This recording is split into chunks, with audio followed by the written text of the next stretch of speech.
Welcome back to DM-Nastics, the gym for dungeon masters to work out their minds. I'm one of your hosts, DM Neil, aka Jote Moniac. And I have a returning friend to the gym, none other than... That's right, everyone. I'm back. It's Matt Keel. And today, we're going to be talking about another article that I stumbled upon. And did I have to spend way too much time to try and figure out which ones we've already done? Yes. But I don't think we've done this one. It is entitled Dungeons and Dragons, simply because they want SEO to pick it up. It has nothing to do with anything else. They don't have to put that. It doesn't help the article at all. Dear listener, that's why it's there. 10, again, literally because SEO forces you to put a number. Story ideas for long campaigns. I mean, you gotta use some language, Neil. You gotta work the algorithm, the Google. I want to be able to find this article. Like, if I am a person and I'm like, hey, I need some good ideas for some narrative hooks for a long campaign, I don't want to have to scroll through 10,000 pages until I get to the very bottom. So I love an SEO, maybe. Does that make me sound crazy? No, it works. I don't have to like it, though. But this one is on The Gamer and was brought to us by Lucas Ola. And as you've heard, one of the things that we were talking about before we started recording is I'm the forever DM with the same table for a really long time. Sure. Mm-hmm. I should be doing these things. That's probably why I picked this article, to just call myself out to myself saying, hey, you know you're going to play with the same people in the same campaign for multiple years. Maybe you should plan that out. Not saying that everything has to be the same, but having a start and an end and figuring out the middle, or even having bullet points. But no, I just start stacking stuff on top of and hoping it doesn't fall over. You are hilarious. Now, listeners, if you do not know who I am originally from Detentions and Dragons, which is all about helping new players DM, helping new players learn Dungeons and Dragons, and most specifically, helping teachers to run D&D at school, specifically like the club setting. So for me, each year in the beginning of September, I start a new group with a new campaign of Dungeons and Dragons, and then at the end of the school year, like, I end that campaign. There is no year to year like campaign. It is a finite amount of time. So this is something that I have been using for years. Like, what is going to be my fun narrative hook for each, school year of Dungeons and Dragons Club? So I love this article. I resonate with it a lot. And I need it to resonate with me. And to do that, we're going to start talking about a couple of the ideas. And as always, there will be a link in the show notes so you can see the rest of them. But Matt, what is the one that stood out the most to you? Okay, so the one that stood out the most to me, and is currently the one that I am using, is the idea of a magical artifact. So the magical artifact, it is the MacGuffin. It is the reason why your adventurers of different classes and races and imagined backgrounds are coming together collaboratively as a group to work towards a plot line and a goal. So I love the idea of a magical artifact being this continuous plot hook, the reason why the players are participating in the adventure. I like it. I literally watched a movie with this concept just last night. If you have not seen Onward, it is worth watching. Onward is worth watching if you want to cry all of the time. I call the movie, spoiler, Dad is Pants, because only half of Dad shows up for most of the movie. Yeah. And it's just a pair of pants walking around. And as a person who, is a little bit older at this point, I'm not old, but I'm a little bit older, and I have seen family members leave my life. It's like, oh man, this is making me feel really sad about stuff. I thought it was just like a fun romp with D&D type fantasy characters and Chris Pratt being kind of a lazy tiefling type character driving around in a fun van. Nope. Prepare to have your heart stabbed and your eyeballs tearing up with all of the emotions. That also definitely happened, but it remains a good movie. And the whole the whole plot is that they are trying to find the ultimate MacGuffin. And then all the things that they go through and like clearly seeing their level up process and things like that. I think this one works really well as long as you're doing a good job about making it kind of known that the conceit of the process is eventually finding that. Because I think if you put it, there's a way that you can put it out there where then the assumption is that will happen quick, that it will be step one in the process of everything. And so you got to really make sure, like, no. This is a big deal kind of thing.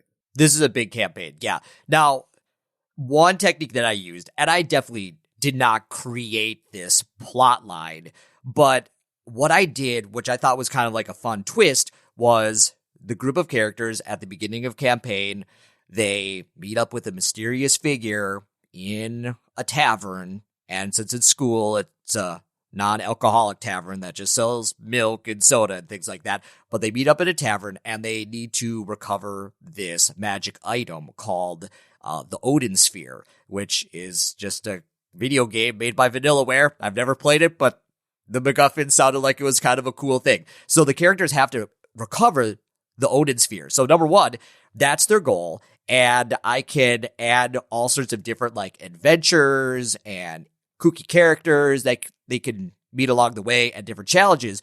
But one thing that I thought was really important that I did is they got to the location where the Odin Sphere was like locked in a sealed temple. So a big portion of their campaign was going through this temple, and then they defeat this big boss who's also trying to break in to the vault that contains the Odin Sphere. And then when they break in, guess what? It's been stolen. So it's not just like the goal is so far away that they're never making progress towards it. So it's like they get so close and then they find out that it's been stolen. And then the next part of the campaign is like, well, you need some magic runes to actually activate the item. So now I'm like, okay, how much more time do I need in this D&D campaign for the rest of the school year? Probably about 3 magic runes. So guess how many runes need to be like activated? They need to find 3. And that kind of like makes them continuously have some progress towards this goal without this item being so distantly far away that it's like, oh, we're trying to get the resurrection stone. We've never seen it. We've never been close to it. I feel like it adds a little bit more depth and more meaning, especially when they make progress, but then encounter these obstacles along the way. Yeah, I also think that one of the interesting things is like we always do things really linear when it comes to D&D, in the sense that like if they go to that temple, maybe they don't get through it and they have to come back. So the idea that like, which I feel like we never do. And so then it's just like, oh no. But then you also think of, but that's what almost every video game does. So it's just an interesting thing of like, maybe at the same time, like the video games that I grew up on before starting D&D were different than the ones that maybe someone would grow up on now. Oh no, because then you're transitioning into like an open world. So you'd be even less doing it. All that to say, the idea of having them hit the temple, it clearly establishing that they cannot complete the temple and then having to go so that they can, either by getting stronger, by getting more items, by doing more things to come back and get the Odin Sphere. Yeah, so I think it's a cool thing. And once again, you were saying, is it a little bit linear? You could make it extremely linear. You could make it extremely very like sandboxy, where, hey, you need to like recover X number of items. Do it in the way that you want. You are not being held to any like specific path. So I think it does give you that flexibility, whether or not you're playing with seasoned players that really like that style of game, or if you're playing with new players, for example, who really need a little bit more direction and push narratively, so they have an idea what they're supposed to be doing, and then they can interact within the seeds that you're setting for them. And I think the other thing, and I think you did well stating it, but I want to come back to it, is that it also needs to probably stop the campaign when they get the item, because often the item is going to be world changing. You know, in the article it says or maybe a free use wish spell. Okay, we're done. I'm not playing in a campaign where I gave my players a free use wish spell unless it's to follow up and counteract how the person has unlimited power and is now very evil. And we need to stop them. So yeah, like getting that MacGuffin often will need to be kind of the end of that arc or the whole campaign. Well, I mean, and it's a little bit different, but if you look at, for example, like Lord of the Rings, they start off with the MacGuffin, and the whole idea is to destroy the MacGuffin. We don't get a whole lot of story after the ring's been destroyed. You know, the people reunite, people go on boats, that type of thing. Like, it's the end of the movie. Like, we don't kind of really care what happens to the other human nations and what's Aragon doing and that type of thing like that. The same thing should happen with this. It's not like, oh, cool, we have this new magic item that we can use within our universe. Like, you've basically hit the end of the campaign. That's when, you know, curtain is going to like go down, take your bow. You've done this story. So yeah, it's not just a magic +1 item. It should be something that is just narratively is the conclusion to like a long campaign. Neil, what about you? What do you think is a good tool for a long campaign? And of course, referencing the list that we are working with today. That would be very funny if I didn't. But number 8 is Crime Lord, which I think could work really well. And again, I think about all the properties that like movies and TV shows and things like that, where there's just this, you know, you have to peel back the onion of the underworld, and basically level up through them as you're leveling up to figure out what the crime lord is. So are you saying that they should be trying to bring down a crime lord, or are they working for a crime lord? Why not both? Or option 3, okay, what if they are trying to become a crime lord? What if they're trying to become one? All of these work really well for a long campaign because the idea that, because if you do the last one, as much as it may sound like it, that is probably the one with the least battle, the least direct combat. Because if you're going to just take over becoming a crime lord, then maybe there's a battle. But if you're trying to become one, like it may be more likely that you're doing a lot of charisma checks or intimidation checks or investigation and doing all this research. The idea of becoming one is now very interesting to me. But my first thought was, you just stumble into a bar, you get roughed up, or you rough them up, and now you've ruffled the feathers of the people that were in charge of the people that you roughed up, only to find out that there are people above them, and eventually you're going to draw the ire of the actual crime lord themselves. Yeah, and once again, I think you get a lot of narrative flexibility with this.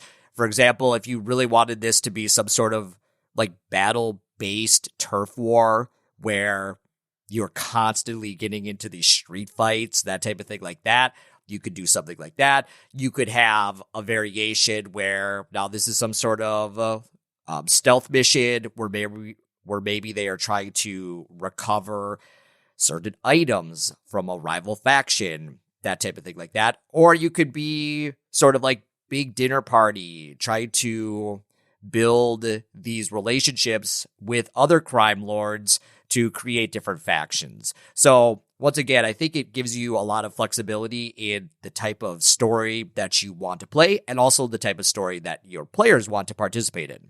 I also think that there are only so many times that you can pull the rug out from under your characters. I think hey, you got the crime lord. No, it wasn't the crime lord.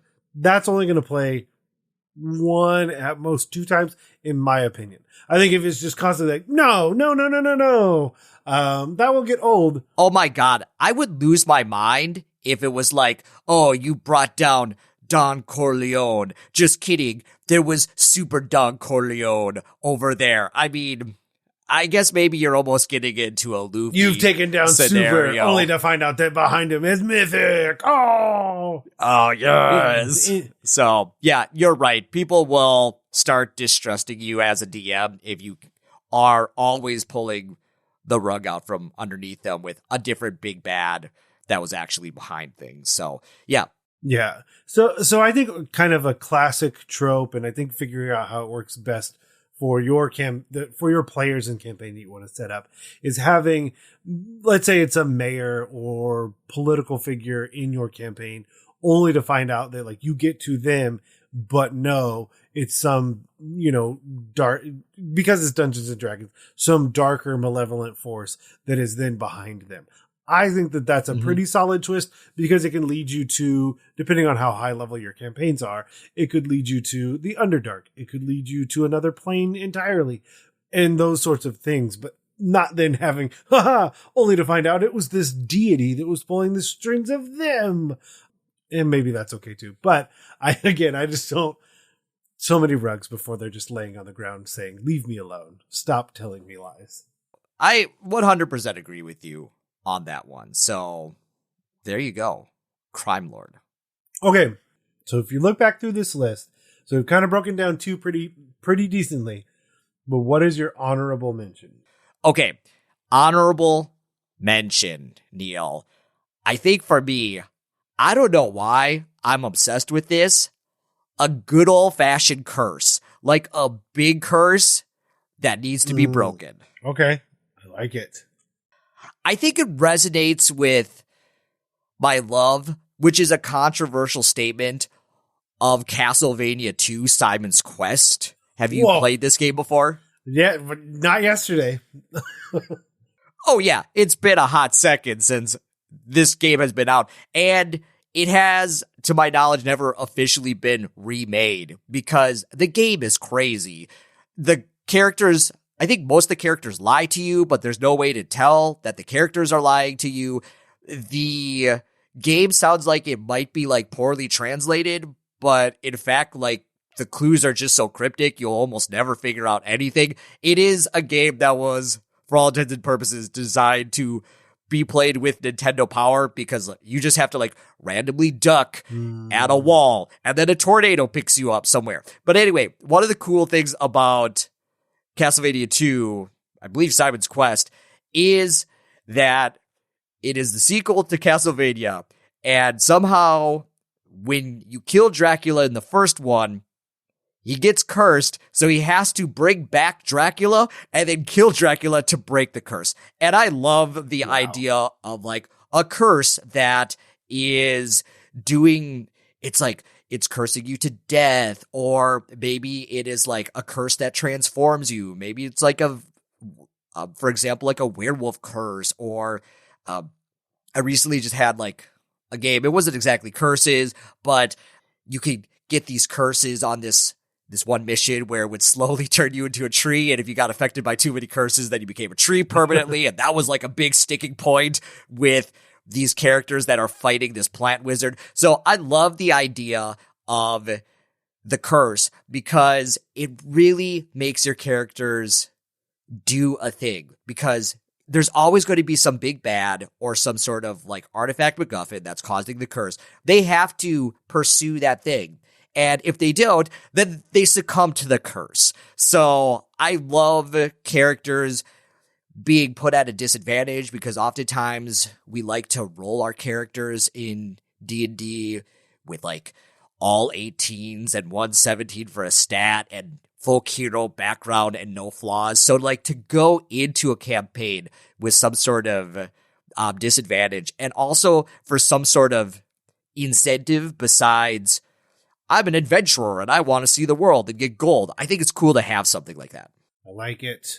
What about you? Do you have any from this list that you would call it honorable mention? Yeah, this one's a little bit tougher to make into a plot, but I really like the idea, so then I think I would work on it. But monster hunting, at which point I think you have to have some society, some structure, some guild, something that the players can then work their way through. And then you have some conceit as to why. Like, is it just that the area that they're in or the world itself is just so overrun that the only way that like the world functions is with these monster hunters? I think, Attack on Titan is potentially a place you could pull from, or is it literally they just show up and then you have to be this strike team that goes out and deals with it? If only there was some sort of video game reference about monster hunting that you could utilize for inspiration. That one is interesting because it is just, hey, there's a quest. You want to kill monster? I do. And then you go out there and you die. You do die a lot. You do die a lot. But it is an interesting concept. I think the idea, so for me personally, I don't know, this is a different discussion for maybe a completely different podcast. But one of the hard things for me as a DM is making battles, quote unquote, worth it. So, for example, D&D, it's a game. A lot of it is going through dungeons or temples and things like that. And you have these little encounters along the way. And the little encounters are fine. But a lot of the time, especially if you're using some of the older published 5e Dungeons & Dragons material, you're probably almost going to win every battle that you encounter, which is just like 5 goblins, unless your party is really underleveled or too few people or something like that. But I really like the idea of bosses, because bosses, big monsters, they have a lot of hit points. They have cool powers. I like anything that has some sort of like layer action where it changes the gameplay. So I like the idea of this concept of focusing on monsters and monster hunting, but you're always getting into these big epic battles against these monsters that are, for all intended purposes, a little unpredictable than just like, oh, look, it's 5 soldiers. Well, they either have a sword or a crossbow. We know what they're going to do. But like, if you homebrew some sort of like Titan type monstrosities, it's like, what do they have? What are their spells going to be? And what are these layer actions that really contribute to the battle of monster hunting? I like it. Sir, we've done it.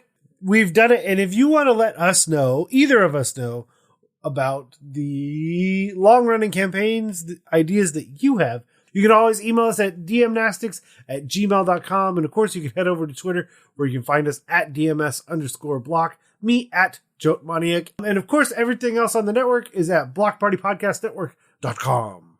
But let's head to the post-workout cooldown and stretch with the light bulb.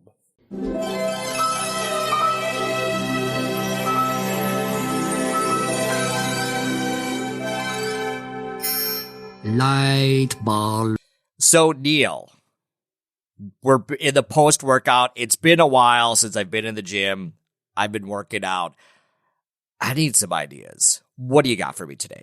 Okay. I realize I don't know that we do this as often, but one of the things that can make your life easier as a DM is to give your players things to make it easier for them. Sure. And so this today is monstercards.ca.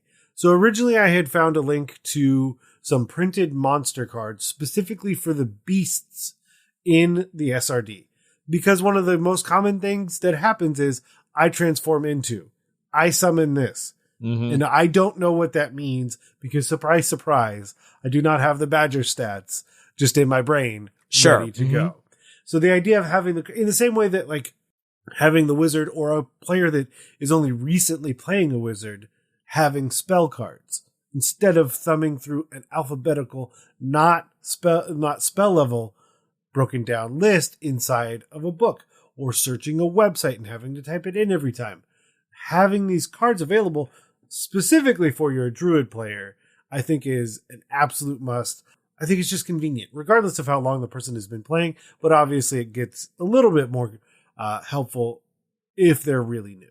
Yeah, Neil. So as a teacher, we call these things manipulatives. They are things that students can interact with when they're working on an assignment. So it's not always just something in a book or like a study guide, but these are things that students can physically interact with. So I love the idea of even having cards as a manipulative for players, specifically someone like a druid who will wild shape, but they don't necessarily know what those statistics are for that beast that they're transforming into. I also think this is fantastic for new DMs because one of the things I see with DMs all the time is they try to plan an encounter And guess what they're doing? They're flipping through the book, they are jumping onto their phone, and they are trying to find statistics. And here's the thing, is a lot of times, especially when you're a new DM, you're using a few like sets of creatures, goblins, kobolds, that type of stuff like that. So it really makes sense as a new DM or maybe a person who is working with new players or new DMs to print off some of these most common monster cards and be like, here you go, here's your stats, put them in an envelope, and you can give them to them when they're running their battle. So it's a very cool idea. It's not groundbreaking or life-changing, but it is extremely useful. I'd like to turn into a commoner. It was the first one I saw that stood out as that's not something a person would necessarily change into. I had a reverse druid who was a fox that turned into people, so I would love to know what the stats of a commoner were. Perfect. I'm blending in. I'm blending in. That's right. Oh, the narrative of that of I'm doing human things. Hello. Oh my gosh, yeah. I love that character so much. My friend and podcast host, Josh Reisted, when I came to our campaign as a reverse druid with mage hand and default fox form, it was just, he's like, what the heck is going on? And I'm like, just shenanigans, Josh. All shenanigans. Yep. And I must commend this website in the sense that it is not flashy. There are no ads. It is extremely fast to filter, to search through, because again, there is literally nothing but the text. I mean, there is one ad spot when I click on an actual thing to look at, and it's literally just to buy the physical monster cards. So there you go. That's literally only advertisement on this entire website. And you can favorite. You can favorite the monsters you like, so you can go back much more easily. I think that's sometimes a thing that we just need. We just need simple websites to help us run a more efficient game. So there will be a link in the show notes, and then, like I said, you can definitely get those and take them to your game. And again, they'll help you. Now that I've seen that these are all the monsters, my original idea was helping your druid player, and this is clearly just going to help everyone. Mm-hmm. But with that, we'll turn out the lights and head out of the gym. But before we go, I want to implore you, the listener, to join the forums, the Discord, Twitter, and anywhere else you can find us, and take part in these challenges, exercises, and other amazing conversations being had. To do that, head over to bit.ly/DM banter and try some DM-Nastics so your players don't ask, do you even lift?